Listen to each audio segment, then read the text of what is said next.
আসসালামু আলাইকুম রহমতুল্লাহ। Islamic IT একাডেমির পক্ষ থেকে সবাইকে স্বাগত।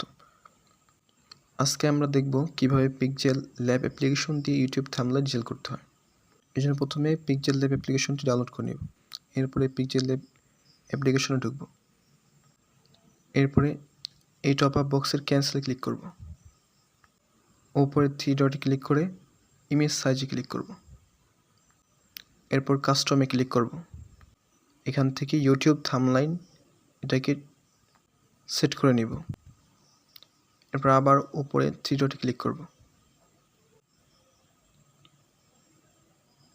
এরপর থাম্বনেল সম্পর্কিত একটি ব্যাকগ্রাউন্ড ইমেজ সেট করে নিব। এরপর উপরে প্লাস আইকনে ক্লিক করব। ফ্রম গ্যালারি থেকে আমাদের প্রয়োজন মতো লোগো সেট করে নিব। এরপর নিচের দিকে স্ক্রল করে ইরেজ কালার এখানে ক্লিক করব। এটাকে এনেবল করে দিব। এরপর নিচে টলারেন্সকে প্রয়োজন মতো বাড়িয়ে কমিয়ে নিব। এরপর নির্দিষ্ট স্থানে লোগোটিকে সেট করে নিব। প্লাস আইকন করে টেক্সট নিয়ে নিব। এরপর আমরা টেক্সটে আমার থাম্বনেল সম্পর্কে লিখব। এরপর টেক্সটকে প্রয়োজন মতো ক্রপ করে নিব। টেক্সটের ব্যাকগ্রাউন্ড অ্যাড করে নিব।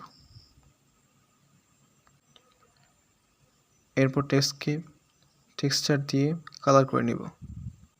এরপর উপরে লেয়ার অপশনে ক্লিক করে যে লেয়ারটা আমাদের প্রয়োজন সেটাকে আনলক করে নেব। যেটা প্রয়োজন নয় এটাকে লক করে রাখবো। আইকনে ক্লিক করে যেটা প্রয়োজন সেটাকে দেখে নেব।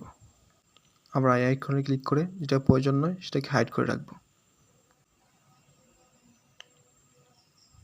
এতক্ষণ সাথে থাকার জন্য ধন্যবাদ। আসসালামু আলাইকুম রহমতুল্লাহ।